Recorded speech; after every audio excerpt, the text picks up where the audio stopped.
Bismillahirrahmanirrahim. Assalamualaikum warahmatullahi wabarakatuh. Innal hamdalillah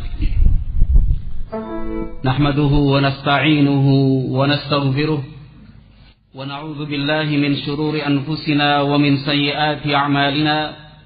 Man yahdihillahu fala mudilla lahu wa man yudlil fala hadiya lahu.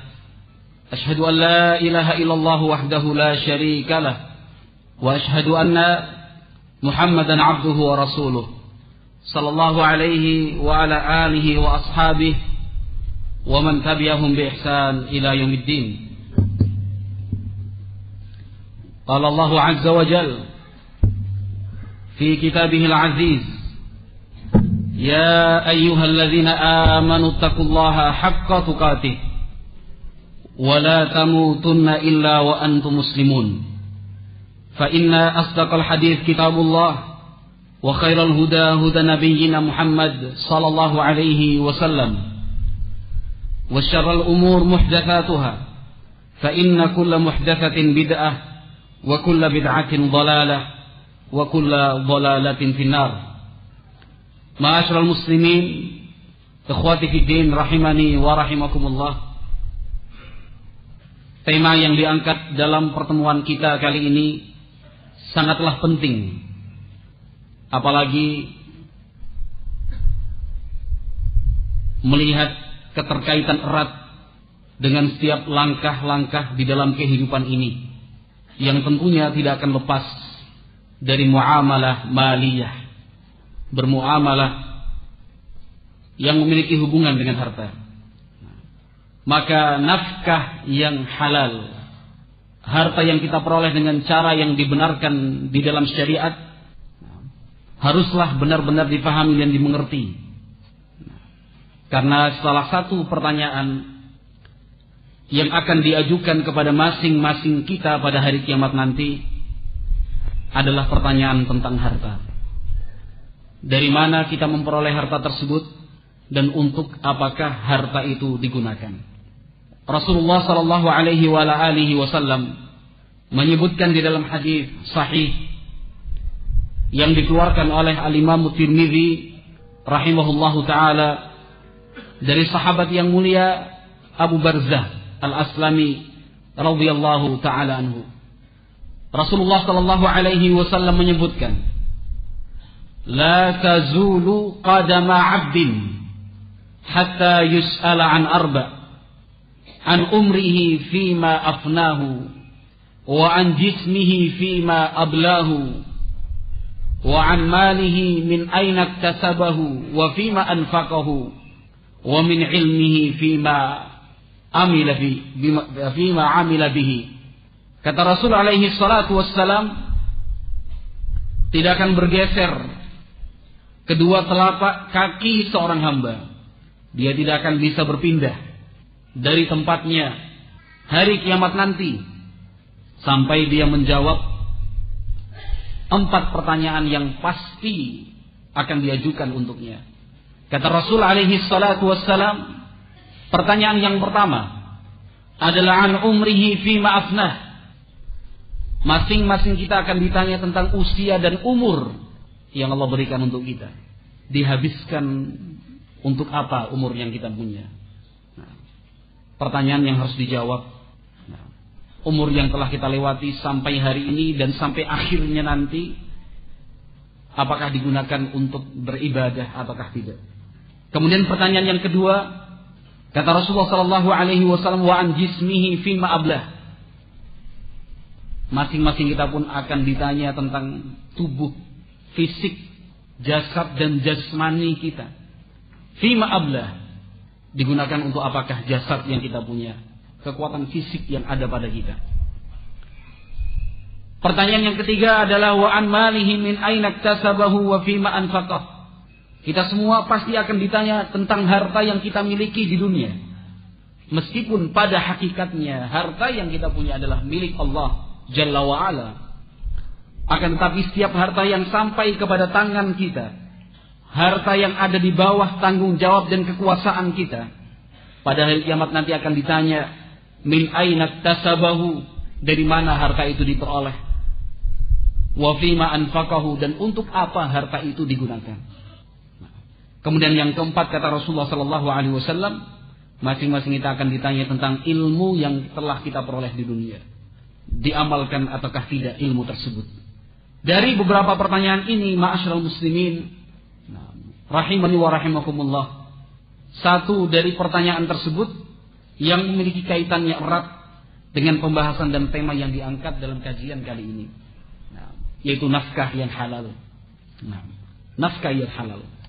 Karena semua yang kita punya, semua yang kita miliki, itu nantinya akan ditanya oleh Allah Subhanahu wa taala, dari manakah harta tersebut kita dapat dan kita peroleh.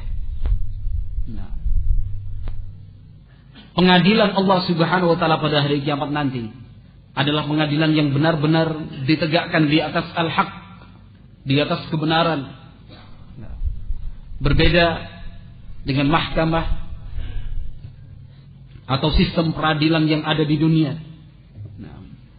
Sedemikian rapi dan ketat hukum-hukum dibuat, tetapi kadang-kadang dengan keterbatasan yang ada pada manusia, keadilan tidak bisa ditegakkan. Bahkan Rasulullah sallallahu alaihi wasallam pun memiliki keterbatasan dalam hal ini. Dalam sabda beliau yang begitu tawadhu, menunjukkan beliau adalah orang yang rendah hati sallallahu alaihi wasallam. Setiap kali ada permasalahan dan konflik di antara para sahabatnya, mereka datang menemui Nabi sallallahu alaihi wasallam untuk meminta beliau memutuskan perkara di antara mereka. Kata Nabi alaihi salatu wassalam, la'alla ba'dakum alhanu min ba'din. Kata Nabi sallallahu alaihi wasallam, barangkali ada di antara kalian yang lebih pintar berbicara daripada yang lain. Barangkali karena kemampuannya berbicara, kemampuannya beralasan, maka seolah-olah yang salah itu benar, yang benar menjadi salah. Barangkali seperti itu.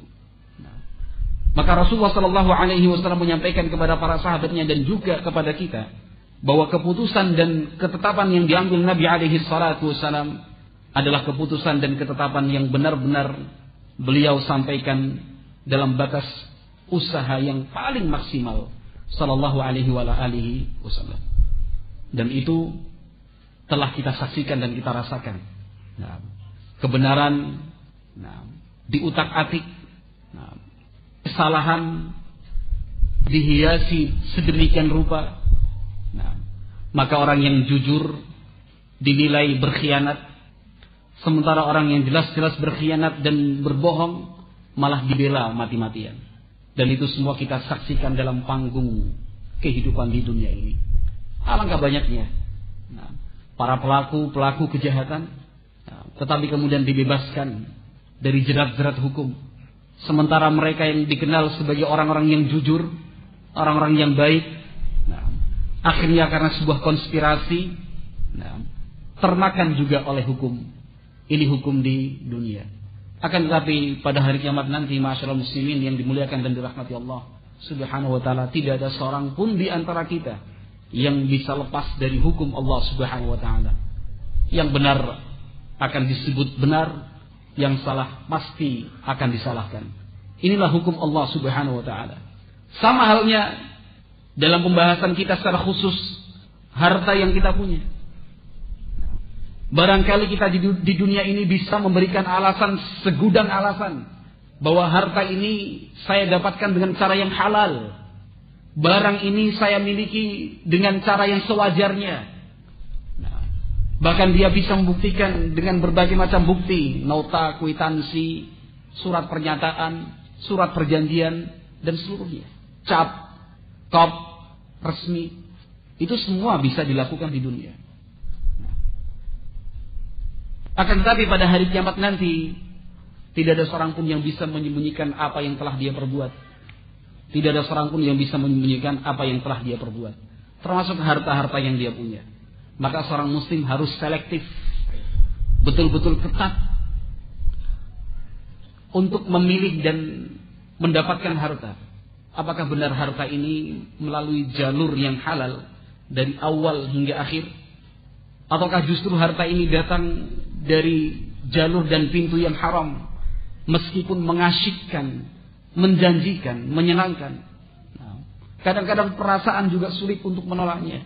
Hadiah mobil, bayangkan. Karena kita sering transfer lewat bank, nama kita disebut daftar pemenang. Bahkan nama kita mungkin yang paling teratas, mendapatkan mobil sedan. Luar biasa. Nah, kadang-kadang tarik ulur. Seorang muslim yang tidak memiliki prinsip yang kuat, tarik ulur. Ini kan hak kita sebenarnya. Berusaha mencari alasan dan pembenaran.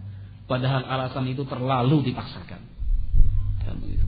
Barangkali memang pihak bank itu mengalokasikan dana tertentu dari keuntungan mereka untuk menyediakan hadiah-hadiah seperti ini. Terus tarik ulur.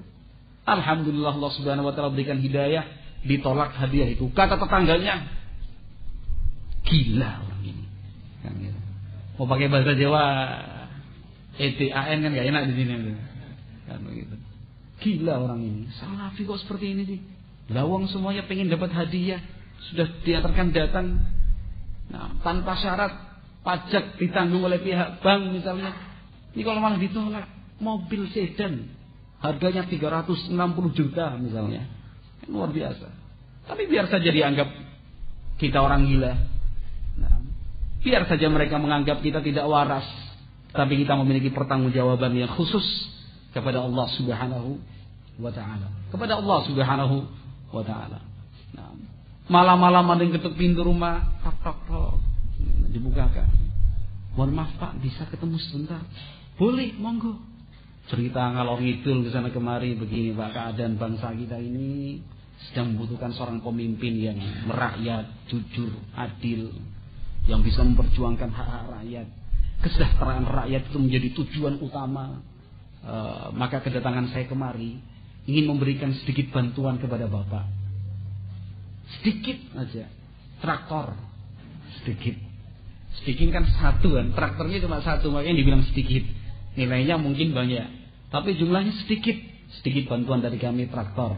Barangkali Bapak sebagai seorang petani bisa memanfaatkan traktor ini. Tapi ngapunten, mohon maaf, nanti kalau pemilihan, saatnya pemilihan, tolong jago saya yang dipilih ya. Bukan ayam jago. Jago itu maksudnya tokohnya, tolong dipilih. Ya akhi, kadang-kadang terima saja, besok nggak usah milih. Iya kan? Alasan iya bener ya. Butuh traktor yang daripada nyewa terus, punya sawah, traktornya nyewa terus, per bulan berapa setiap kali nyewa. Ini traktor datang, rizki min Allah. Wah, luar biasa.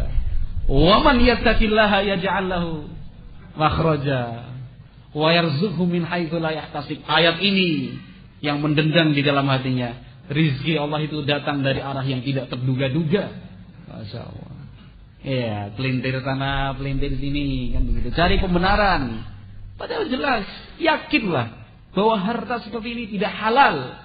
Nah, harta yang seperti ini tidak halal. Ada perjanjian syarat yang seperti ini, harus milih ini dan itu. Nah, subhanallah, kita yang sudah meyakini bahwa pemilihan seperti itu tidak disyariatkan di dalam Islam hanya karena dapat satu traktor. Besok datang dalam pemilihan nyoblos, biar nggak ketahuan, nggak pakai jubah, biar nggak ketahuan kopiahnya dilepas, pakai kaos, celana biasa, jangan sampai ketahuan ikhwan yang lain. Nah, ini kan sudah perjanjian sama orangnya. Ya, akhi. Nah, carilah jalan yang halal. Bersabarlah dengan menyewa traktor setiap bulan. Meskipun pengeluarannya cukup, tapi kan sudah sekian tahun, sekian lama kita bekerja sebagai seorang petani dengan menyewa traktor, keuntungan juga tetap terus kita dapatkan. Alhamdulillah. Maka ma'asyiral muslimin yang dimuliakan dan dirahmati Allah Subhanahu wa taala. Nah, kita yakin bahwa harta yang datang dengan cara seperti ini bukan datang dengan sewajarnya. Bahkan fitrah kita yang sehat saja, hati kita yang selamat akan menilai hal ini adalah sesuatu yang jelek. Kecuali kalau fitrahnya sudah berubah, bergeser. Kan begitu. Kalau sudah bergeser lain halnya. Jelas-jelas yang haram saja bisa jadi halal, apalagi yang dikatakan syubhat seperti ini. Kan begitu. Kita kan cuma bantu. Kita bantu, kita dikasih upah. Upahnya apa? 1 unit traktor. Itulah alasan yang terlalu dipaksakan. Ini dan itu dicari, dipelintir ke sana dan kemari. Fala haula wala quwata illa billah. Nah, maka ma'asyiral muslimin yang dimuliakan dan dirahmati Allah Subhanahu wa taala, pembahasan kita ini penting sekali karena nafkah yang halal, penghasilan yang halal dan bersih itu akan menjadi sebuah jembatan yang akan membawa dan menyeberangkan kita menuju mahabbatillahi wa jannati. Akan membantu kita menyeberang sampai kepada tingkatan hamba yang dicintai Allah dan hamba yang disayangi oleh Allah Subhanahu wa taala. Dengan nafkah yang halal menjadi salah satu sebab doa-doa yang kita panjatkan itu akan dikabulkan oleh Allah Subhanahu wa taala. Dengan mencari nafkah dan penghasilan yang halal, maka umur kita akan diberkahi oleh Allah Subhanahu wa taala. Harta kita justru akan berkembang, bukannya malah menyusut. Berkembang dengan berbagai macam makna, dari segi jumlah dan dari segi rasa. Apa yang dimaksud dari segi rasa? Mungkin jumlahnya tetap tiap bulan penghasilan kita 1 juta, 1 juta, 1 juta, 1 juta. Tetapi dari segi rasa semakin bertambah. Nikmat dan lezat kita memanfaatkan uang 1 juta tersebut karena jalan yang kita peroleh adalah jalan yang halal. Nah, demikian juga dengan nafkah dan penghasilan yang halal, kita akan hidup bahagia di dunia. Kita akan meraih kesuksesan dan kebahagiaan di akhirat nanti. Tidak sedikit, ma'asyiral muslimin. Diakui ataupun tidak. Monggo, disadari maupun tidak. Silahkan. Tetapi kenyataannya seperti itu. Nah, kenyataan seperti itu. Orang-orang yang subhanallah pada masa muda dan jayanya memperoleh harta, nafkah, penghasilan dari jalan yang tidak halal, maka pada usia tuanya terserang penyakit-penyakit yang ganas. Saya katakan tidak jarang. Mungkin pernah mendengar. Dan itu terjadi di sekitar kita.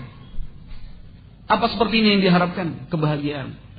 Mumpung punya posisi, mumpung punya kedudukan, anaknya diberi ini dan itu. Wah, semua dibuat sedemikian rupa agar bersih. Sehingga kalau ditelusuri, nggak ketemu. PPTAK berusaha mencari itu, rekening itu nggak ketemu. Luar biasa. Diinvestkan atas nama anaknya, diinvestkan dalam bentuk tanah, kendaraan, mobil, dan seterusnya atas nama orang lain, atas nama orang kepercayaan, bukan atas nama dia. Nah, subhanallah ketika memasuki usia senja, masuk waktu-waktu dia harus berhenti bekerja. Nah, memang dekat dengan masjid. Nah, jadi takmir masjid, masya Allah, dihormati karena kedudukannya yang dulu dipandang punya pemikiran-pemikiran yang yang tangguh.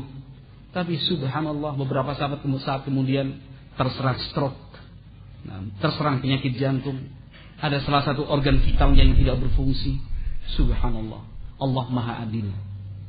Allah maha adil. Diakui maupun tidak seperti yang saya sebutkan tadi. Diingkari maupun tidak, monggo. Tapi itulah kenyataannya. Nah, saya katakan tidak jarang karena memang kasus seperti itu sering terjadi. Bahkan saya sendiri secara pribadi pernah melakukannya. Pernah mendapati kasus yang seperti ini. Maka apa yang harus bisa dilakukan adalah taubat, istighfar. Nah, terimalah keadaan seperti itu dengan ikhlas. Tidak usah bersedih, tidak usah mengeluh, Pak. Monggo dijalani dengan penuh rasa sadar, taubat dan istighfar. Inilah hukuman dari Allah Subhanahu wa taala. Iya Ustaz, saya dulu waktu bekerja sering buat markup. Bahasanya Banyumas kayak markup, MARK-UP. Jadi cek kosong, nota kosong, tender, proyek ini dan itu yang tidak sesuai dengan nilai sesungguhnya. Cerita, iya Ustaz dulu memang saya waktu bekerja seperti itu. Sulit. Nah, kalau saya tidak melakukannya, dijauhi oleh teman. Kalau saya tidak melakukannya, pangkat nggak naik-naik. Kalau saya tidak melakukannya, dicemooh oleh atasan. Nggak bisa kerja sama dengan tim katanya. Begitu. Alasannya begitu, tidak bisa bekerja sama dengan tim. Ya akhirnya saya terpaksa ini Ustaz melakukannya. Ya, kena di hati itu. Tapi seperti itu alasannya dibuat-buat, terpaksa ya akhi. Biarkan orang lain memusuhi. Biarkan pangkat tidak naik. Nah, apa manfaatnya mendapatkan senyum setiap hari dari atasan, tapi kita membuat Allah Subhanahu wa taala murka dengan perbuatan kita. Bahkan kita sendiri yang menandatanganinya. Nah, ada seorang ikhwan kerja di bagian keuangan sebuah pemerintah daerah, yang jelas bukan di Banyumas. Kalau di Banyumas nggak mungkin saya berikan sebagai contoh, dan ini tersinggung. Nah, tapi ini cerita pribadi yang bisa saya ungkapkan, karena dia bercerita pun bukan dalam bentuk rahasia, karena untuk berbagi informasi kepada saya. Dulu daftar jadi pegawai, diterima, ternyata ditempatkan di bagian surat penyerahan dana, kan gitu. Setiap dinas yang mendapatkan dana dari bank-bank tertentu, maka untuk mendapatkan dana tersebut dari bank ini harus mendapatkan surat, namanya surat perintah SPMA, surat perintah membayar ya. Ya seperti itulah, surat perintah membayar, kan begitu. Hari pertama saya bekerja, Ustaz. Hari pertama ini setumpuk surat dari berbagai dinas. Begitu. Buka lagi, subhanallah, amplop semua. Bukan amplop kosong. Masing-masing isinya 200.000, 300.000 dengan pesan tolong punya saya didahulukan. Padahal puluhan numpuk. Kadang-kadang subhanallah map ya. Map dibuka, uang. Tanpa nama, uang kaleng. Kalau kita mengenalkan surat kaleng, ini uang kaleng. Dari mana ini? Hari pertama langsung shock. Astagfirullahaladzim, kan gitu. Akhirnya dijalani sekali dua kali nggak tenang. Minta dipindahkan ke Satpol PP. Sekarang Ikhwan itu kerja di Satpol PP. Lebih memilih kerja Satpol PP tiap hari jaga rumah bupati, kan gitu. Malam 24 jam sif-sifan daripada ngurus uang sedemikian banyak. Saya tanya, itu betul terjadi? Betul, Ustaz. Tidak usah ragu. Betul, itu saya sudah pernah menjalaninya. Loh, teman-teman yang lain nggak mengingkari. Gimana mengingkari, kita bagi rata kok satu kantor. Oh ya. Alhamdulillah. Hidayah ya. Hidayah. Tapi seorang hamba yang tidak memiliki nalar yang baik, hati yang tulus, seperti itu malah dimanfaatkan sebaik-baiknya, kan begitu. Malah ditelepon, kurang Pak. Bukannya sekedar nerima, telepon sekaligus, Pak, kurang. Teman-teman saat ini yang kerja di kantor ada 5, masa Bapak cuma 400.000, kurang 1 biar genap 1 lembar. Oh iya. Gak ada masalah 500.000 mereka keluarkan asalkan dana 120 juta, 300 juta gelontorkan oleh pihak bank. La haula wala quwata illa billah. Saya tanya, kok bisa pindah ke Satpol PPI ya Ustaz? Aturan administrasi, kalau seorang pegawai minta diturunkan ke bagian yang lebih di bawah, itu cepet. Karena di bagian Satpol PP itu jarang orang mau. Betul ya? Jarang orang mau kerja di Satpol PP, itu sudah ngurusi kerusuhan, bentrokan warga, belum lagi nanti warga yang demo di rumah bupatinya, jaga 24 jam misalnya, ikut sana ikut sini, wah susah. Daripada kerja kantoran kan jelas berangkat pagi pulang sore. Satpol PP kadang-kadang malam juga jaga. Tapi ikhwan kita ini alhamdulillah menjalaninya dengan baik, begitu. Suatu saat nanti saya pun akan keluar dari Satpol PP, jenuh katanya. Oh ya sudah, nggak apa-apa. Yang jelas bersyukur sudah lepas dari hal-hal seperti itu. Ya tidak tenang lah. Meskipun dompet tebal ya. Meskipun dompet tebal seperti itu. Nah, subhanallah, ini hukuman dari Allah Subhanahu wa taala. Hati yang gelisah. Orang yang memiliki harta tetapi hartanya bukan dari jalan yang halal, itu selalu takut terus. Jangan-jangan ketahuan. Jangan-jangan diperiksa nanti oleh akuntan publik. Tiba-tiba nanti dari KPK ketuk pintu rumah. Wah, takutnya bukan main. Nanti kalau ketahuan keluarga saya, istri saya, anak-anak saya ketahuan kalau bapaknya begini, teman-teman saya kalau menjauhi. Subhanallah. Perhatikan saja, mereka yang tertangkap dan terhukum sebagai koruptor, rata-rata sakit kalau tidak kemudian berakhir dengan meninggal dunia. Tekanan jiwa, mentalnya. Itu sesungguhnya hukuman dari Allah Subhanahu wa taala bagi mereka yang mendapatkan harta dari cara-cara yang haram. Dari cara-cara yang haram. Nah, saya juga punya kenalan cerita. Nah, cerita dulu waktu saya muda Ustaz, ini pemain biliar terkenal tingkat provinsi. Pemain bahkan jadi atlet biliar. Uang itu paling mudah saya dapatkan dalam satu malam dapatkan 10 juta, 12 juta itu mudah bagi saya. Karena orangnya memang pinter, judi. Tapi judi itu dalam bentuk main biliar. Tetapi Masya Allah Ustaz, dulu dompet sepenuh apapun dompet saya seakan-akan tidak bernilai sama sekali. Nah, habis, sekali waktu habis. Digunakan untuk ini, untuk itu. Tapi Masya Allah sekarang setelah saya insyaf, itu semua saya tinggalkan. Saya berubah menjadi orang yang bekerja dengan cara yang halal. Masya Allah, 1.000 repes, 1.000 rupiah itu nikmatnya bukan main. 1.000 rupiah untuk beli es teh, segernya Masya Allah. Nah, maka ini yang saya sebut tadi bahwa nafkah yang halal, penghasilan yang baik itu akan memberikan kebahagiaan di dunia, hatinya pun tenang. Demikian juga ma'asyiral muslimin yang dimuliakan dan dirahmati Allah Subhanahu wa taala, nafkah dan penghasilan yang halal itu betul-betul akan terlihat dari ucapan dan perbuatan seseorang. Seorang hamba yang mendapatkan harta dari cara yang halal, ucapannya itu akan baik. Nah, perbuatan-perbuatannya pun akan baik. Berbeda dengan mereka yang mencari harta dari dari cara yang haram, dari tingkah lakunya, dari cara berkatanya, dari cara berjalan dan berperilakunya betul-betul menunjukkan la haula wala quwata illa billah. Nah, anting-anting kanan dan kiri.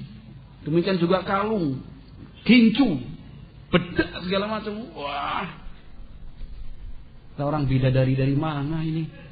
Tapi tiap pagi sampai menjelang siang keliling pasar kayak bulurah pasar, gitu. Tapi ternyata apa? Subhanallah, bang plecit. Masya Allah, bawa tas kayak buku kecil-kecil, kayak buku tabungan anak TK itu, lengkap dengan namanya. Mbok, bayar pira kayak dinaiki. Iya den, mbok yang jualan bawang putih, bawang merah, keluarkan uang 1000-an lusuh, dihitung ini, aduh mbok, duitnya mbok yang bagus. Punyanya cuma ini den, berarti kurang 5.000 ya, masih 200.000. Uling terus, subhanallah.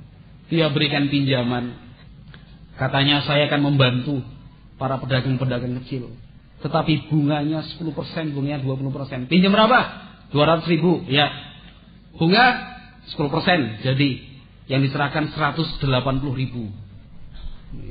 Langsung dipotong itu. Belum sempat diserahkan secara penuh 200.000 sudah dipotong 20.000. Jadi 180.000. Bulan depan jangan lupa bayar. Terus subhanallah. Hidup dari penghasilan yang seperti ini. Nah, ada juga seorang ikhwan, Allahu musta'an, orang tuanya punya kegiatan seperti ini. Datang curhat kepada saya, bagaimana Ustaz? Nah, kita jawab, harapan itu selalu ada. Harapan saya ini disuruh jadi debit kolektornya.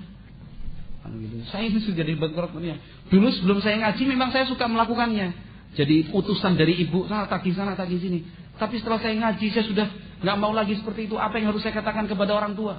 Bahkan orang tua saya mengatakan, kamu itu hidup, bisa sekolah, bisa kuliah, bisa bekerja seperti ini dari uang seperti itu. Kan begitu. Apa yang harus saya katakan, Ustaz? Sabar. Setiap kali orang tua memerintahkan seperti itu, menagih hutang plus dengan bunganya, sampaikan saya tidak setuju. Nah, saya tidak setuju. Apapun yang dikatakan orang tuamu, katakan saya tidak setuju, saya nggak mau. Gitu. Suatu saat nanti toh akhirnya orang tua akan bosen, kan gitu.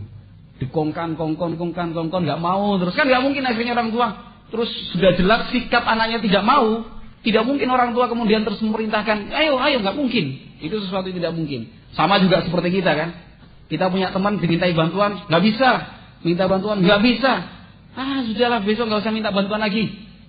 Itu prinsipnya. Tapi jangan lupa juga sampaikan ini tidak benar, ini salah. Nah, alhamdulillah sekitar kurang lebih 2 bulan yang lalu ketemu Ustaz, ibu saya minta diajak taklim. Masya Allah. Ibu saya minta diajak taklim, ajak begitu, ajak taklim sedikit demi sedikit. yakinkan bahwa cara-cara yang halal itu masih banyak. Cara-cara yang halal itu lebih memberikan berkah. Adapun masa yang lalu, termasuk disekolahkan sampai bekerja itu berasal dari uang tersebut, maka kita kembali kepada Allah Subhanahu wa taala, bertobat dan beristighfar kepadanya. Kemudian diganti dengan cara banyak-banyak berinfak dan bersedekah di jalan Allah Subhanahu wa taala. Kemudian ma'asyiral muslimin yang dimuliakan dan dirahmati Allah Subhanahu wa taala, nafkah dan penghasilan yang halal itu juga akan memberikan berkah pada anak-anak keturunan kita. Nafkah dan penghasilan yang halal itu akan memberikan berkah pada anak-anak keturunan kita. Nah, anak-anak keturunan kita pun demikian. Anak-anak yang saleh, anak-anak yang salihah itu akan muncul, lahir di alam dunia ini. Nah, apabila mereka dibesarkan dengan harta yang halal.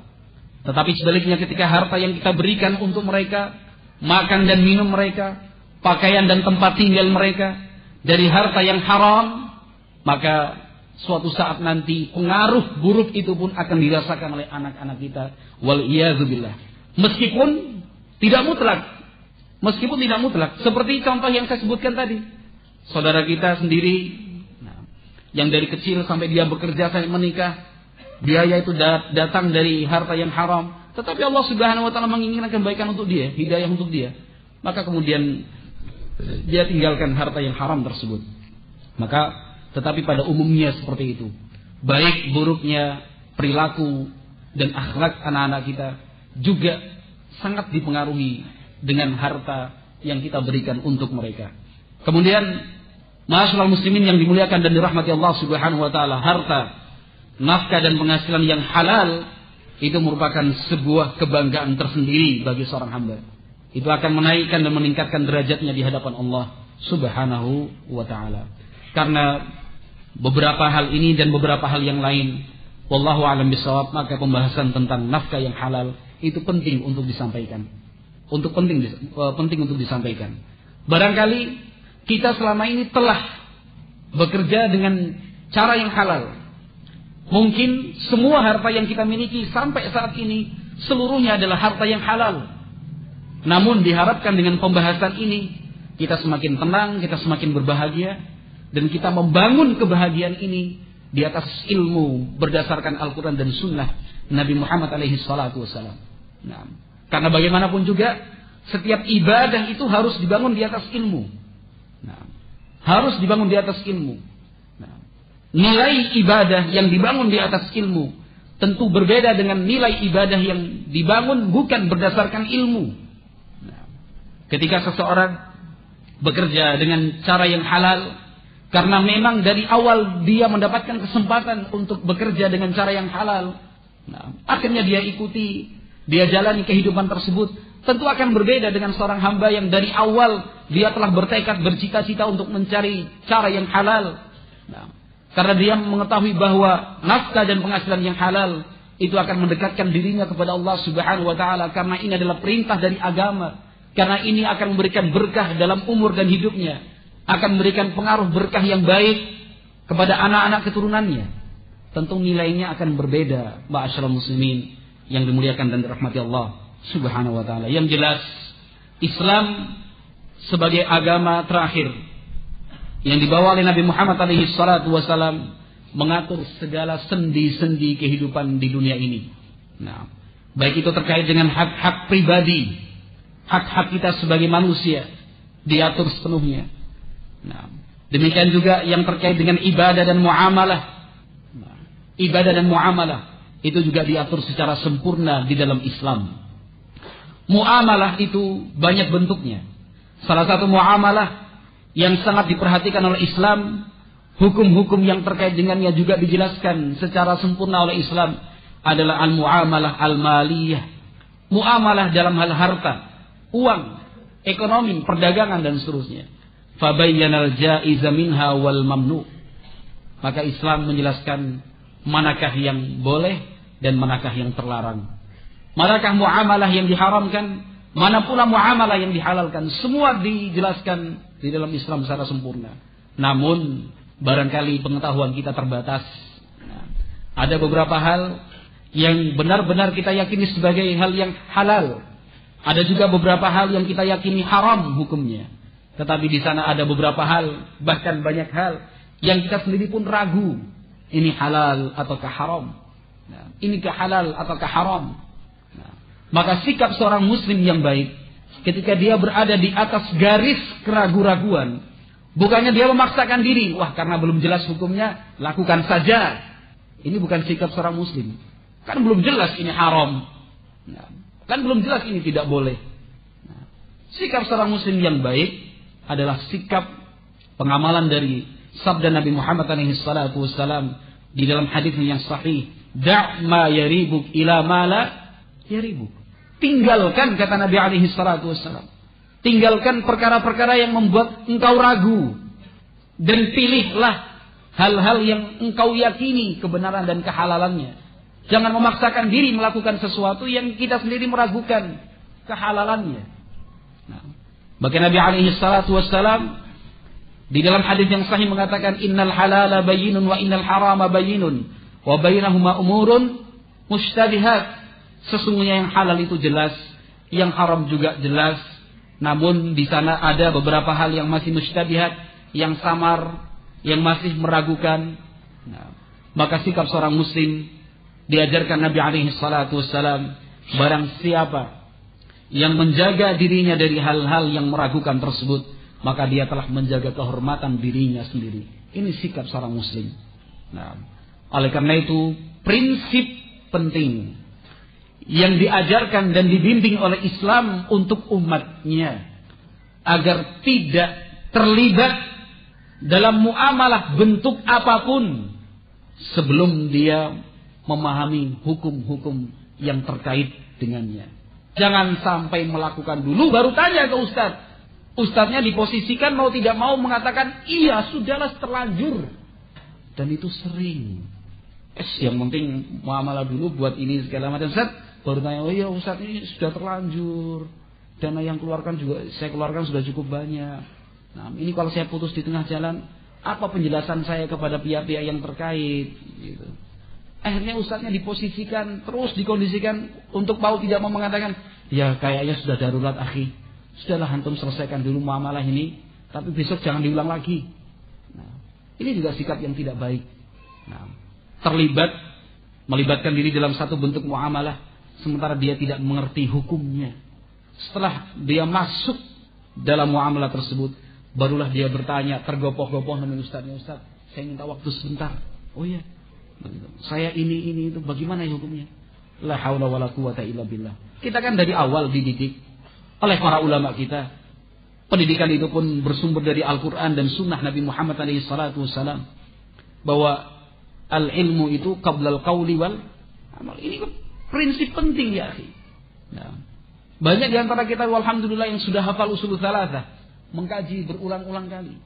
Tetapi jangan terlewatkan dan jangan terlupakan bahwa prinsip-prinsip itu dapat diaplikasikan dalam setiap langkah kehidupan kita. Nah, termasuk dalam hal muamalah maliyah, muamalah dalam hal harta. Nah, muamalah dalam hal harta, pengembangan harta dan seterusnya. Kita jangan sampai melibatkan diri dalam bentuk muamalah apapun sebelum kita mengerti hukum-hukumnya. Nah, kebanyakan orang yang melakukannya bukanlah alasan untuk menyatakan itu boleh. Lah ikhwan-ikhwan setahu saya juga begitu ustaz. Bahkan saya tahu seorang ustaz juga melakukannya. Ingat kembali usul tsalatsah. Ingat kembali bahwa kebenaran itu diukur dengan dalil, bukan karena banyaknya ikhwan melakukannya. Kebenaran itu diukur dengan dalil, bukan karena ada seorang ustaz juga melakukannya, bukan. Apakah kemudian kita nanti kita menuduh ustaz itu nggak tahu ilmunya? Bukan seperti itu, jangan dibawa ke arah yang buruk. Nah, tetapi kembalikanlah kepada prinsip dan jalan yang benar, bahwa segala sesuatu itu harus dilandaskan di atas dalil, yaitu Al-Quran dan Sunnah Nabi Muhammad SAW dengan bimbingan pemahaman para ulama. Nah, maka Nabi SAW pernah bersabda di dalam hadis yang sahih. Nah, kata Nabi SAW, "Man lam yatafaqqah fala yabi' fi suqina. Ini kata Nabi alaihi salatu wassalam.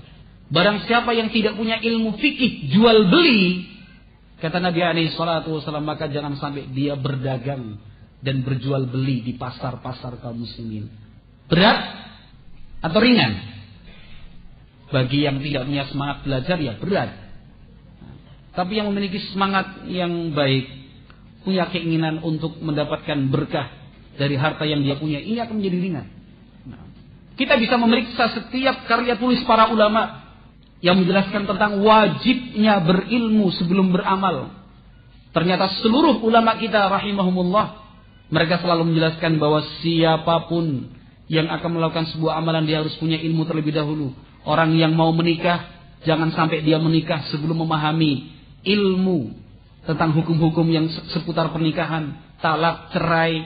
Nah, demikian juga hak-hak istri, hak-hak anak. Jangan sampai nikah dulu baru belajar tentang hak-hak istri. Nah, rencananya begitu.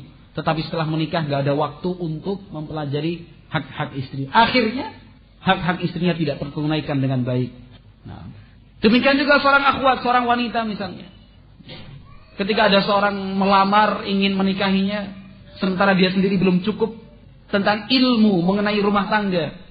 Nah, sikap dan cara istri yang benar di dalam memberikan hak suaminya seperti apa. Dia belum siap untuk menjadi seorang ibu. Meskipun secara global saja, kalau secara rinci, nah, tidak semua orang bisa melakukannya. Tetapi secara global saja harus dia ketahui. Nah, maka tidak perlu dia paksakan diri. Belajarlah terlebih dahulu. Belajar terlebih dahulu. Nah, bagi orang yang ingin melakukan usaha apapun, maka dia harus mengerti seluk-beluk dari usaha tersebut. Nah, jangankan masalah agama, jangankan masalah ibadah dan muamalah, dalam urusan dunia pun seperti itu berlaku hukumnya. Kita tidak bisa mengerjakan sesuatu sementara kita tidak mengerti ilmunya. Nah, HP kita rusak diserahkan kepada Pak Tani, ya bukannya tambah baik malah tambah rusak. Nah, orang ingin buka usaha nggak bisa coba-coba. Buka usaha rumah makan soto rawon misalnya, asal coba-coba saja. Pokoknya nanti kalau ada pelanggan datang buatkan, nanti tanya rasanya gimana Pak, kurang apa? Oh ini kurang ini, catat, tambahkan. Ada lagi pembeli datang, kurang apa Pak, kurang begini, catat, kumpulkan semua, akhirnya diolah jadi sebuah bumbu tersendiri baru. Nah, jadi orang dibuat menjadi uji coba. Kita nggak bisa uji coba seperti ini.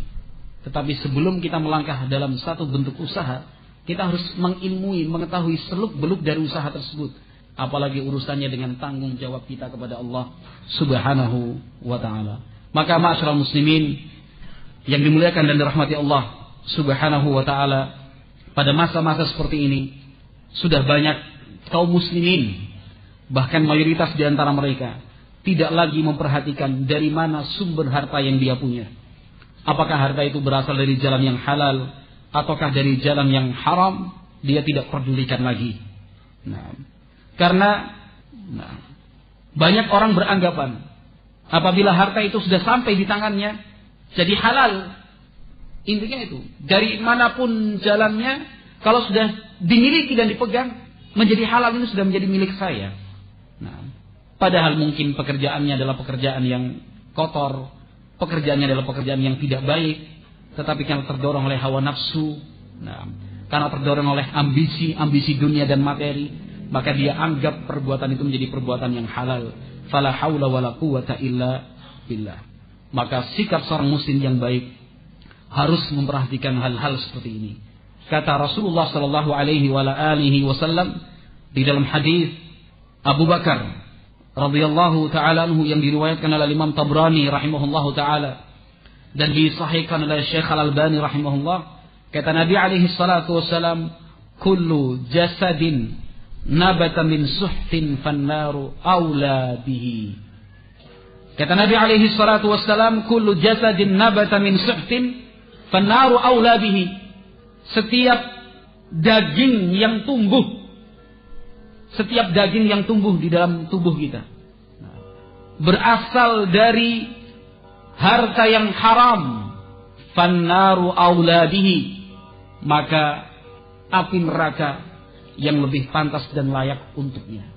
Nah, setiap tubuh kita, daging yang tumbuh, demikian juga daging anak-anak dan istri kita, mereka yang di bawah tanggung jawab kita, harta yang kita berikan untuk mereka. Nah, harus diperhatikan dengan sebaik-baiknya, selektif. Nah, kita harus berani bersikap, ini harta tidak boleh dipakai, sisihkan. Ini harta yang halal, dipakai dan dimanfaatkan. Tapi ketika jelas hukumnya ini tidak boleh, ini haram, sisihkan, tinggalkan. Jangan sampai dimakan oleh anak-anaknya. Alhamdulillah yang seperti ini, ma'asyiral muslimin yang dimuliakan dan dirahmati Allah Subhanahu wa taala, telah dilakukan oleh kaum muslimin yang memiliki fitrah salimah, akal yang sehat. Meskipun mereka tidak mengenal agama dengan baik, tetapi akal dan hati mereka yang masih sehat dan masih selamat mampu melakukannya. Nah, tidak jarang saudara-saudara kita kaum muslimin yang saat mudanya hidup, nah, melimpah harta yang dia punya, nah, karena pekerjaannya ini dan itu. Tetapi kemudian ketika dia menikah, memiliki anak, dia berjanji, demi Allah, saya tidak akan memberikan harta yang haram kepada anak saya. Nah, dia menyadari bahwa pekerjaan itu haram. Dia menyadari bahwa harta yang dia punya itu adalah harta yang tidak diperoleh dari cara yang halal. Tetapi dia sendiri sulit untuk meninggalkannya. Namun untuk anaknya tidak boleh dia lakukan seperti itu. Ini sikap yang diambil oleh sebagian kaum muslimin, walhamdulillah. Apalagi sikap-sikap seperti itu dibangun di atas ibadah, dibangun dalam rangka melaksanakan perintah Allah dan perintah Rasulullah sallallahu alaihi wasallam. Nah, ada gambaran yang saya berikan tadi merupakan gambaran dari seseorang yang saya kenal juga dengan baik. Nah, ikhwan, dia bekerja sebagai seorang nahkoda kapal minyak, tanker minyak. Nah, melanglang dari Indonesia ke Thailand, ke Teluk Aden di Timur Tengah, bahkan sampai ke Belanda. Nah, uang itu sangat mudah dia dapatkan. Uang itu sangat mudah dia dapatkan. Nah, ketika misalnya bahan bakar kapal tanker tersebut untuk mencapai titik tujuan, sebenarnya cukup dibutuhkan sekian. Tetapi kemudian, barakallahu fikum, kapal itu pura-pura di tanker dikondisikan rusak, diberitakan rusak. Padahal tidak rusak. Diberitakan rusak, kemudian minyaknya itu diambil, sedot. Perjalanan yang sebenarnya 1 bulan menjadi 1,5 bulan karena alasan rusak di perjalanan. Nah, luar biasa itu uangnya. Nah, nanti sampai tempat tujuan baru klaim bahan bakar yang seharusnya cukup ternyata tidak cukup karena mengalami kemacetan ini itu, akhirnya dapat ganti baru. Ini pekerjaannya terus di tengah laut, siapa yang tahu? Karena mungkin KPK sampai di sana. Nah, juga bukan urusannya kan. Tetapi seperti yang terjadi, sampai akhirnya dia menikah, masih juga tetap dia lakukan. Setelah anaknya lahir, baru dia memutuskan untuk berhenti. Saya tidak akan lagi mengambil uang dari harta yang seperti itu. Ini sikap seorang muslim yang baik seperti itu. Nah, tetapi bukan berarti, sudahlah, niru juga. Nah, mumpung belum punya anak. Bukan, saya sedang menceritakan. Sebagian awam, ini awam, baru mengenal agama sedikit demi sedikit, tapi sudah berani mengambil sikap seperti itu. Apalagi kita yang sudah dikenalkan oleh Allah Subhanahu wa taala dengan Al-Qur'an, dengan sunnah Nabi Muhammad SAW, maka sudah seharusnya setiap muslim menjaga dirinya, nah, dari jalan-jalan yang haram yang mungkin sekali dia dihadapkan dan dikondisikan padanya. Ma'asyiral muslimin yang dimuliakan dan dirahmati Allah Subhanahu wa taala, memang pada kenyataannya masing-masing kita tidak akan bisa lepas dari harta. Kita semua membutuhkan harta. Nah, bahkan banyak sekali ibadah-ibadah yang disyariatkan di dalam Islam itu kaitannya dengan harta. Tidak akan mungkin ibadah itu diwujudkan dengan baik apabila tidak ditopang dengan harta dan finansial yang cukup. Itu banyak sedekah, zakat, membantu anak yatim, begitu, menolong kaum muslimin, melaksanakan haji, melaksanakan umrah, talabul ilmi syar'i, kan begitu. Birrul walidain, berbakti kepada orang tua. Nah, memberikan sandang, pangan dan papan yang layak untuk istri dan anak-anak. Ini semua kan membutuhkan harta. Memang demikian, tidak ada seorang pun di antara kita yang bisa putus dari kebutuhannya kepada harta. Nah, akan tetapi Allah Subhanahu wa taala telah menjelaskan kepada kita cara-cara yang halal, dan sekian banyak cara-cara halal itu telah ditunjukkan oleh Allah Subhanahu wa taala. Nah, oleh karena itu Allah Subhanahu wa taala menghalalkan segala macam bentuk usaha yang tidak ada kezaliman di dalamnya, tidak ada unsur merugikan bagi orang lain, dan juga tidak ada unsur melanggar hak-hak orang lain. Nah, bahkan Allah Subhanahu wa taala membolehkan, mengizinkan berbagai macam bentuk usaha sehingga setiap orang bisa mengumpulkan harta yang mencukupi kebutuhannya dan kebutuhan keluarganya. Nah, Islam memberikan izin, diperbolehkan, asal setiap usaha itu tidak ada unsur mendolimi, melanggar hak orang lain, juga tidak ada unsur yang merugikan dan memberikan madarat bagi orang lain. Apabila ada unsur-unsur tersebut, maka usaha itu adalah usaha yang dilarang dan diharamkan di dalam Islam. Nah, banyak sekali hadis-hadis Rasulullah SAW yang memerintahkan umatnya untuk berusaha dengan usaha-usaha yang baik, dengan usaha-usaha yang halal. Nah, dengan usaha yang halal tersebut, maka dia tidak akan menghadapkan wajahnya mengharap dan meminta bantuan dan pertolongan dari orang lain, meminta-minta dan mengemis. Kaum muslimin jauh dari sikap-sikap rendah seperti ini. Nah, badannya kuat, gagah. Nah, Masya Allah, tetapi dari pagi sampai sore, nah, keliling dari satu pintu rumah ke pintu yang lain, dan nyuwun paring-paring, kan begitu. Sudah 1 hari ini tidak makan, sudah 2 hari ini saya tidak makan, ibu saya sakit keras.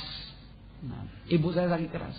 Nah, di perempatan-perempatan jalan, anak-anak muda yang sebenarnya memiliki potensi, nah, yang bisa dimaksimalkan untuk membentuk sebuah usaha kerja, akan tapi mereka, nah, tidak mau susah, pengennya jreng, itu dapat uang, kalau enggak mobilnya ditendang, wah pelit, gitu misalnya, pelit, punya mobil bagus seperti ini, enggak mau ngasih uang, padahal dia supir, bukan mobilnya, kasihan kan begitu, dan itu banyak sekali terjadi.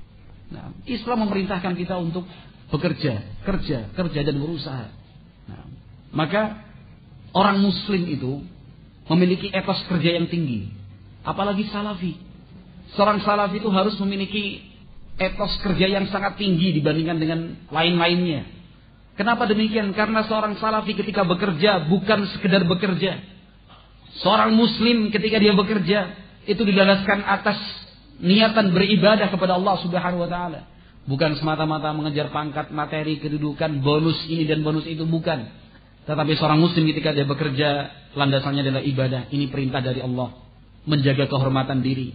Ini adalah tugas dan kewajiban saya, memberikan ma'isyah dan nafkah yang cukup untuk istri dan anak-anak saya.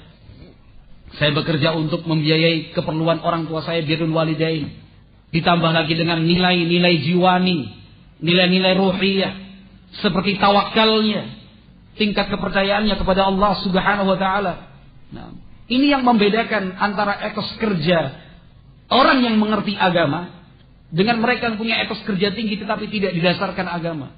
Katakan saja 2 orang pengusaha, yang satu lebih sukses daripada yang lain, tetapi kesuksesannya itu tidak dibangun di atas nilai-nilai agama. Sementara yang kedua meskipun tidak seberapa kesuksesannya, tetapi semua itu dibangun di atas nilai-nilai agama. Nah, dia niatkan itu semua untuk melaksanakan ibadah perintah dari Allah Subhanahu wa taala. Dia tawakal begitu tinggi kepada Allah Subhanahu wa taala, dia yakin bahwa rizki itu semua telah diatur oleh Allah Subhanahu wa taala. Tentu akan berbeda rasanya. Nah, apalagi rizki yang Allah Subhanahu wa taala berikan untuknya selalu dibersihkan, disucikan dengan infak, sedekah, zakat, infak, zakat, sedekah, terus dia bersihkan harta yang dia punya. Tentu akan berbeda.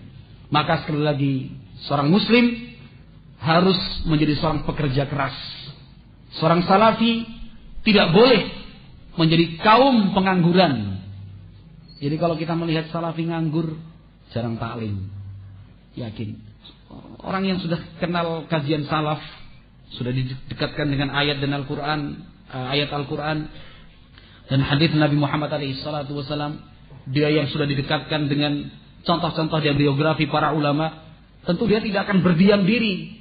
Nah, mumpung orang tuanya masih kaya, akhirnya tidak mau bekerja, bukan, bekerja. Nah, Rasulullah SAW adalah seorang pekerja yang baik. Bahkan ketika beliau masih kecil, menginjak dewasa menjadi seorang remaja, beliau menjadi seorang karyawan yang baik. Nah, bekerja. Bukankah beliau SAW dulunya bekerja kepada Khadijah, yang kemudian menjadi istrinya? Karyawan yang baik, dipercaya, jujur. Nah, demikian juga Nabi SAW pernah bekerja sebagai seorang karyawan, menggembalakan kambing milik orang. Nah, ini Nabi SAW. Demikian juga para nabi, Nabi Dawud alaihissalam, Nabi Zakaria alaihissalam, Nabi Musa alaihissalam. Mereka adalah orang-orang yang betul-betul tinggi semangat kerjanya. Para sahabat pun demikian. Nah, para sahabat Rasulullah SAW, orang-orang Ansar, keumuman mereka bekerja di ladang dan kebun, sementara orang-orang Muhajirin keumumannya kerja di pasar dan di sektor perdagangan. Ini pada umumnya. Nah, demikian juga para tabi'in, tabi'ut tabi'in dan para ulama kita sampai hari ini. Masing-masing mereka memiliki usaha. Namun mereka mampu dengan taufik dan hidayah dari Allah Subhanahu wa taala, mereka mampu menggabungkan dan menghimpun antara ilmu dan amal. Mereka bekerja juga tidak lupa untuk belajar. Nah, mereka bekerja tetapi mereka memberikan waktu yang cukup besar untuk beribadah kepada Allah Subhanahu wa taala. Apalagi pekerjaan yang mereka geluti, pekerjaan yang mereka lakukan semua dibangun di atas nilai-nilai ibadah, maka lengkaplah sudah kehidupan dia sebagai kehidupan yang penuh dengan nilai-nilai ibadah. Nah, sekali lagi seorang muslim, apalagi seorang salafi, tidak boleh menjadi seorang pengangguran, bingung mau kerja apa ya. Nah, pekerjaan itu banyak. Nah, asalkan kita mau dari hal-hal yang paling kecil. Jangan langsung mikir jadi seorang pengusaha sambil tangannya disedekapkan di dada, begini punya karyawan 1, 2, 3. Setiap orang yang bekerja, setiap pengusaha yang sukses pasti dimulai dari hal yang paling kecil. Mulailah dari modal 100.000, modal 200.000, ditekuni. Karena inti dari kesuksesan itu adalah ketekunan. Inti dari kesuksesan itu adalah ketekunan. Sukses itu bagi para pengusaha tidak datang dengan sendirinya, kan begitu ya. Nah, tapi mulailah dari hal-hal yang paling kecil. Nah, kuasai dulu masalah itu. Nah, kuasai pekerjaan itu dengan baik. Nanti sekian lama akan berkembang. Mintalah pertolongan dan bantuan dari Allah Subhanahu wa taala. Jangan langsung cari modal besar, kan begitu. Mikir ini usaha bagus. Beli 1 hektar pohon karet di Sumatera, atau 1 hektar pohon sawit di Kalimantan dengan modal 20 juta, 1 bulan akan menghasilkan ini. Wah, ikut. Gitu. Ada tawaran dari tetangganya. Ikut daftar 1 hektar. Uangnya pinjam dulu. Ini namanya memaksakan diri. Dapat pinjaman 20 juta. Titip sama temannya. Tolong, pikiran dia 20 juta nanti leha-leha di rumah, kalau karena keterangannya 1 bulan minimal dari 1 hektar itu bisa dapat 1 juta. Wah, lumayan tuh. Suruh orang lain yang bekerja, hasilnya bagi 2, kita menjadi dapat 1 juta. Begitu. Titipkan orang yang dia percaya. Sampai di sana 1 bulan 2 bulan gak ada kabarnya. 3 bulan telepon, ini gimana ini? Afwan, kita tertipu. Oh. Tertipu kenapa? Sertifikatnya double. Astagfirullahaladzim. Dan itu sudah pernah terjadi. Nah, cerita dari seorang ikhwan juga. Tapi yang jelas tidak ada di sini. Itu penting untuk diberitahukan. Jangan sampai yang di sini nanti merasa tersinggung. Tidak ada di sini orangnya. Yakin sekali. Yakin, nggak mungkin daurah ke Banyumas. Begitu. Akhirnya apa? Ketipu. Astagfirullah, wis silian hilang maning, kan gitu. Jal balik nak ke priben kan gitu. Susah akhirnya. Kenapa? Fantasinya terlalu jauh. Dia tidak tahu menahu tentang masalah kebun sawit, ya kan? Enggak tahu menahu tentang kepemilikan kebun sawit. Memangnya enak kan gitu. tinggal kasih 20 juta, 1 bulan terima 1 juta tanpa ikut kerja. Nah, kalau itu memang ada, kita sudah paling belakang. Semua kebun sawit itu sudah dipunya orang. Kan begitu logikanya ya. Cuma ini karena terbius oleh fantasi begitu. Wah, 1 hektar 1 juta. Kalau 2 hektar 2 juta. 3 hektar, wah lumayan kan begitu. Kalau 1 juta misalnya, saya ambil, ya sabarlah bulan-bulan pertama. Saya cuma ambil 300.000, yang 700.000 untuk bayar utang.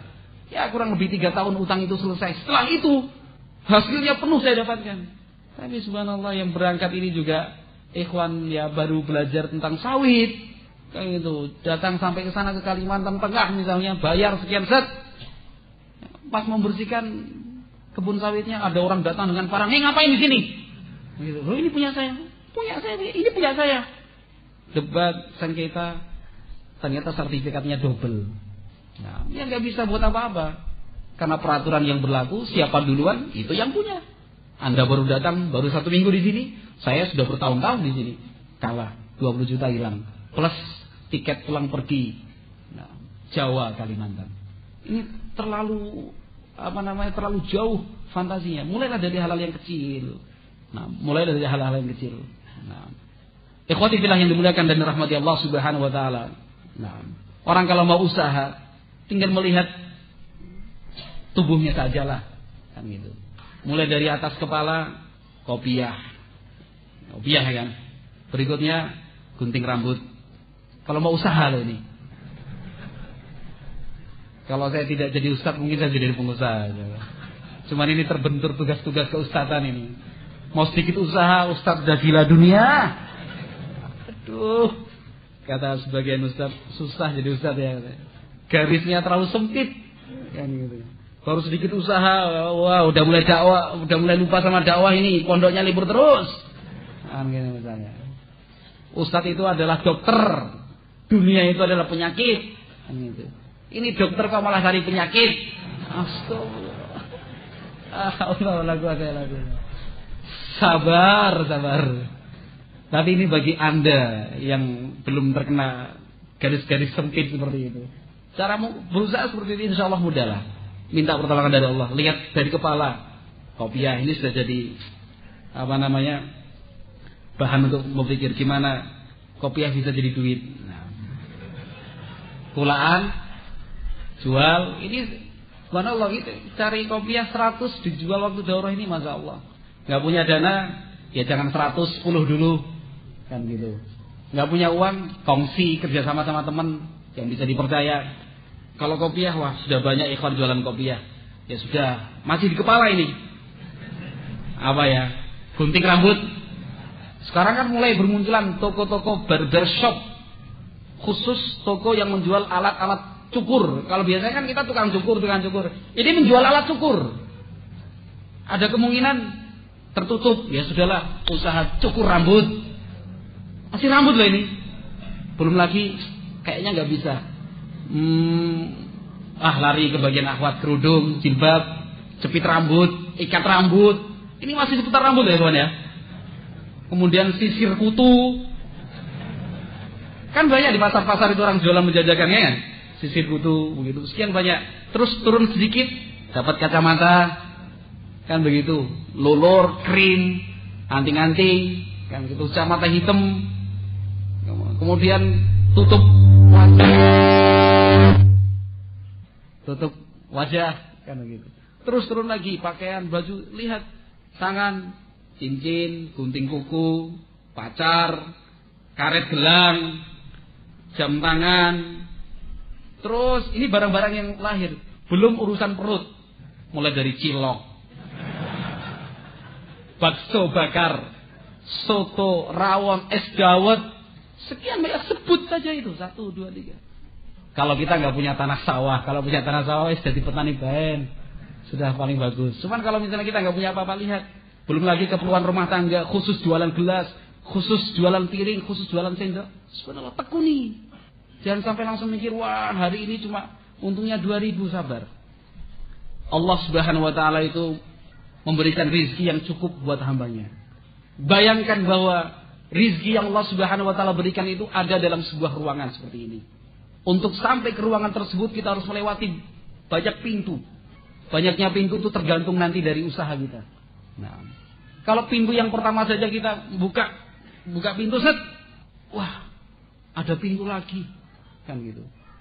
Tapi kalau kita sudah yakin bahwa pada akhirnya nanti, pada ujungnya nanti, semua pintu itu akan terbuka dan kita akan sampai pada gudang rizki Allah Subhanahu wa ta'ala. Kita akan terus membuka pintu. Pintu terus, buka terus. Karena kita yakin bahwa gudang rizki itu ada di hadapan kita. Itu bayangan dan gambarannya. Nah, tapi kalau kita yang mudah putus asa baru buka satu pintu, set, waduh tertutup. Coba buka lagi, wah pintu maling ya.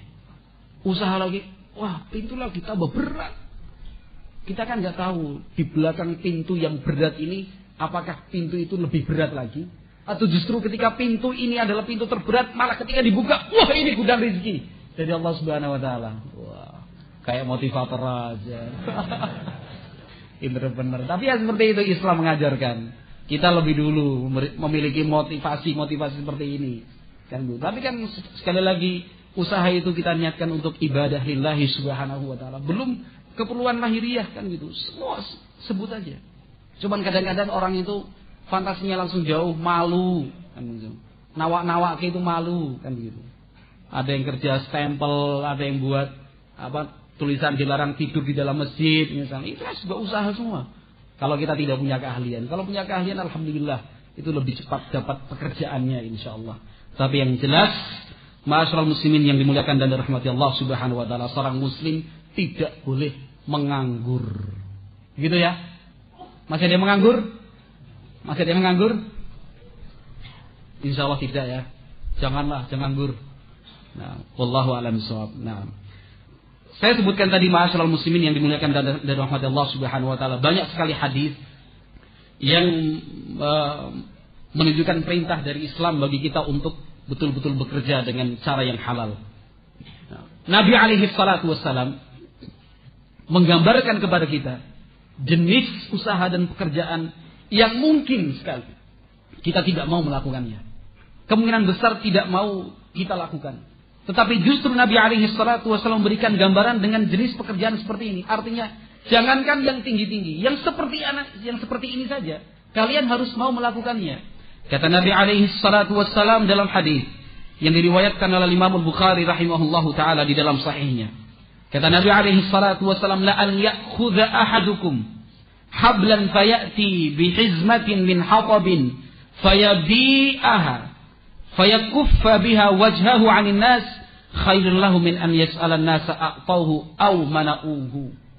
Beberapa sedikit gambaran yang saya sebutkan tadi, mulai dari kepala sampai ujung kaki. Nah, dari kopiah sampai sandal dan sepatu, kaos kaki, kan gitu, deker.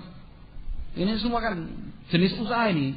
Dalam satu tubuh manusia kita bisa mengeluarkan 1000 jenis barang. Tinggal kita pilih kira-kira yang cocok sama kita mana, kan gitu.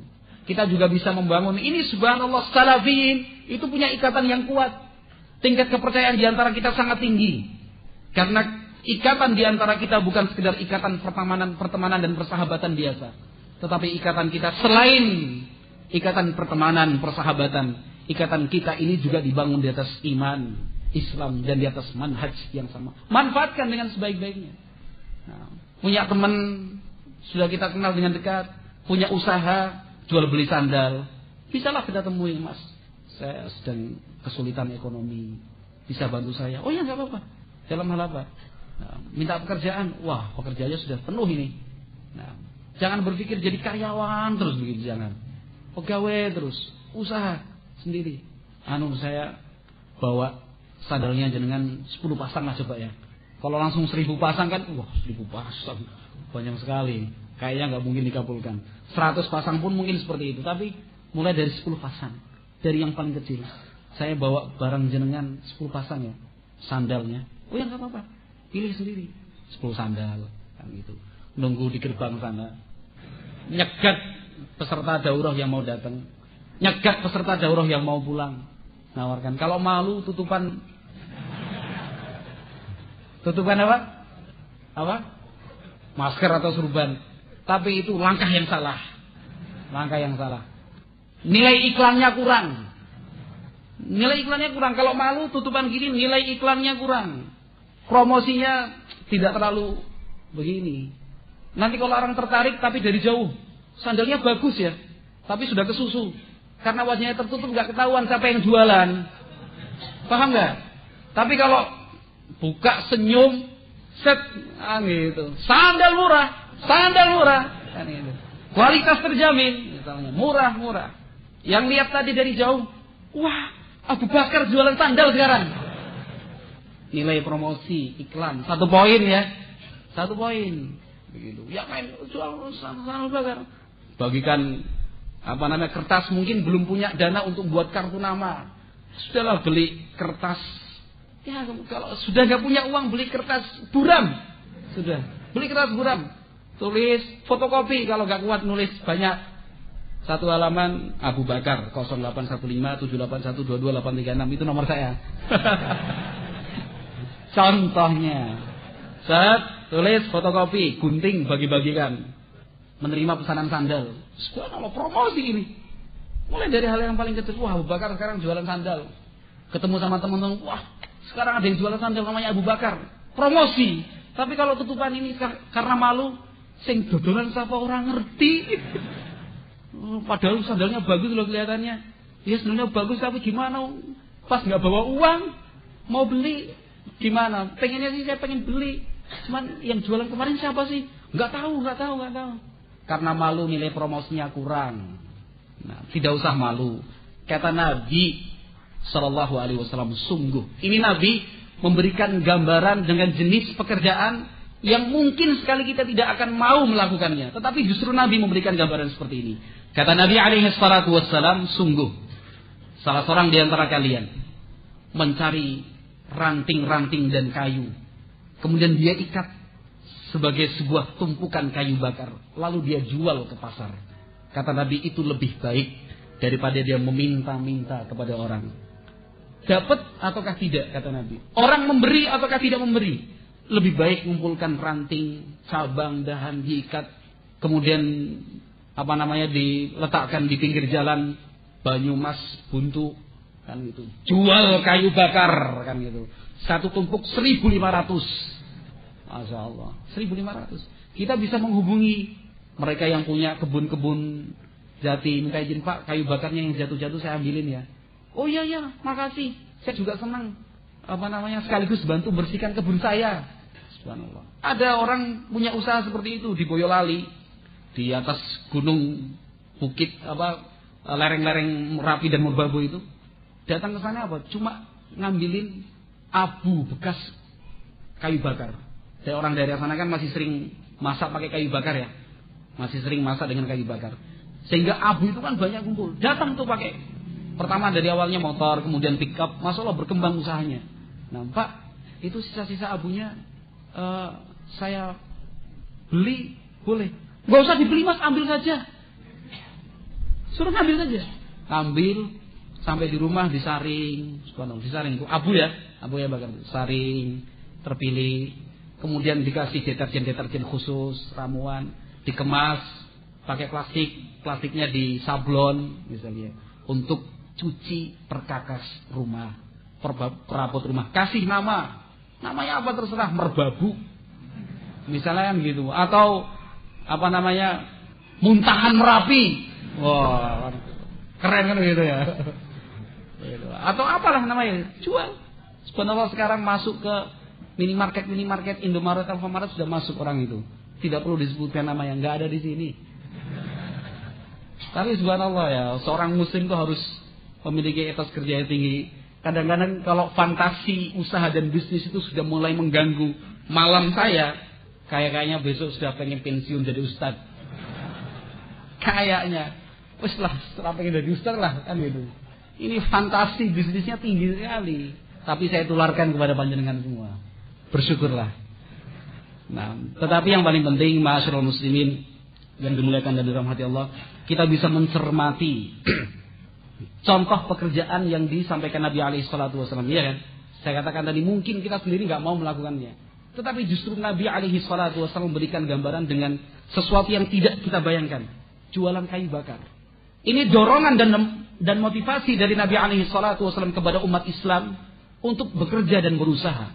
Nah, maka ma'asyiral muslimin yang dimuliakan dan dirahmati Allah Subhanahu wa taala, usaha-usaha yang halal itu banyak sekali macamnya.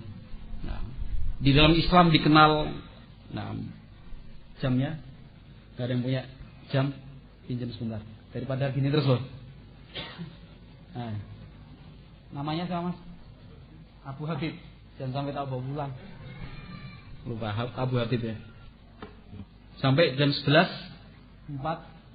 11.45 insyaallah. Baik, di dalam Islam kalau kita melihat ayat-ayat dan hadis Nabi alaihi salatu wasallam yang membicarakan tentang bentuk-bentuk usaha yang halal. Bentuk-bentuk usaha yang halal, ada beberapa hal yang disebutkan secara khusus. Nah, di antaranya adalah mengolah tanah. Mengolah tanah, hasil bumi, mulai dari berladang, berkebun, bersawah. Nah, dia tanam tanahnya.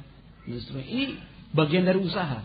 Nah, sampai-sampai mereka yang menggeluti bidang tanah mengatakan jangan sia-siakan tiap sentimeter tanah yang engkau punya. Bayangkan. Sentimeter loh, bukan hektar seperti bapak kita tadi yang pengen beli kebun sawit. 1 sentimeter jangan sia-siakan. Halaman kecil, tanah mungkin cuma 1 kali 1 itu bisa dimanfaatkan. Nah, bisa dimanfaatkan untuk usaha. Mulai dari usaha seledri. Mudah itu, nggak terlalu banyak biayanya. Cuman butuh ketekunan dan kesabaran. Gagal hari ini, coba besok lagi. Gagal besok, coba berikutnya lagi. Sampai kita menemukan formula yang pasti, formula yang baku. Tanah itu digunakan. Nah, untuk bahan membuat polybag, beli bibit seledri murah, 1 bungkus cuma 5.000, 7.000. Pupuknya juga sedikit, pembibitan 3 hari 4 hari sudah tumbuh tunasnya. Ambil satu-satu, masukkan di polybag. Polybag gak usah beli yang mahal-mahal. Plastik resek itu, yang satu plastiknya cuma 5.000, 6.000. Isi tanah yang kita punya sedikit itu, 1 kali 1. Nah, sekaligus buat lubang sampah kan gitu. Berpikir double ganda. Tanahnya dimanfaatkan itu juga buat tempat sampah, untuk bakar sampah rumah kita. Kan itu. Masukkan 1 polybag dari plastik sederhana itu, 1 tumbuh. Lumayan, 1, 2, 3. Jangan lupa untuk promosi, letakkan polybag itu di depan rumah, jangan di dalam rumah. Di depan rumah, jadi tetangga lewat, wah, masya Allah, seledrinya subur. Gitu. Dijual nggak? Oh jual, murah, lumayan, dapat 1 pelanggan. Terus, ternyata semakin banyak. Tetangganya ternyata orang pasar, mas, tak belinya tak jualkan ke pasar, harganya bisa dinego, subhanallah. Jadilah uang tanah 1 kali 1 meter, benar nggak Pak ya?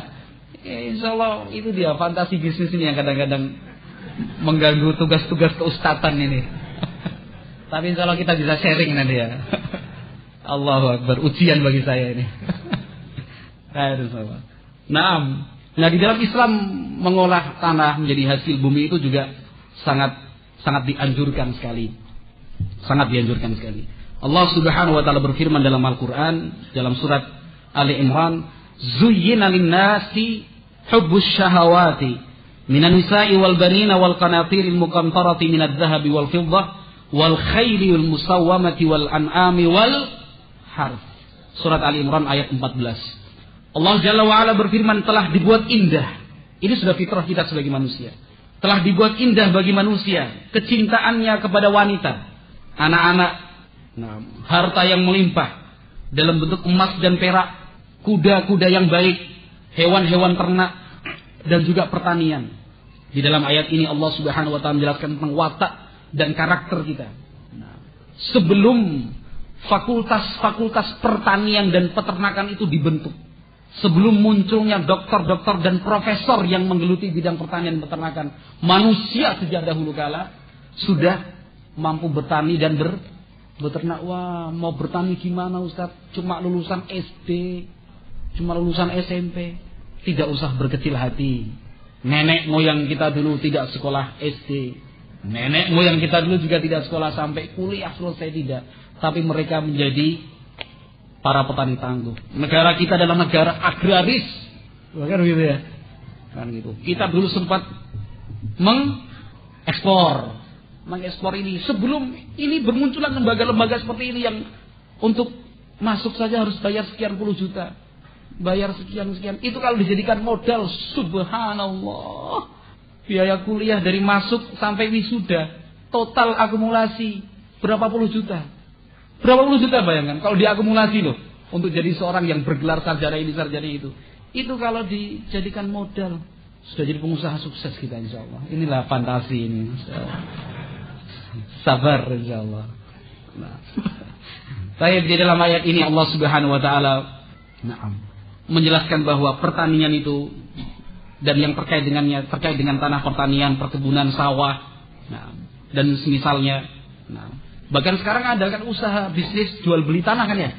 Di ini toko-toko tanaman hias, tanah justru dijual belikan dalam satu plastik, harganya bisa sampai 6.000, 9.000. Padahal isinya apa? Tanah dicampur dengan pupuk kompos, organik, sedikit taburkan cairan, diendapkan, dikeringkan, dikemas, sudah jadi uang. Sudah jadi uang. Ini fitrah manusia. Kita senang dengan pertanian, kita senang dengan hal-hal yang kaitannya dengan pengolahan tanah. Karena memanfaatkan tanah merupakan bentuk usaha yang baik. Oh itu ya. Baik insyaallah. Panitia sudah mengatakan persiapan salat zuhur dulu. Jadi memang pembahasan ini sangat luas. Kan itu. Pembahasan seperti ini sangat luas. Apalagi kalau dipreteli. Daurah pertama tentang daurah pertanian. Judul berikutnya daurah tentang apa? Peternakan. Daurah berikutnya usaha dagang. Ini dan itu subhanallah luas sekali Islam itu. Wallahu a'lam bishawab. Kayaknya tidak selesai ini. Baru 1,5 halaman. Dari 14 halaman yang disediakan. Baik, wallahu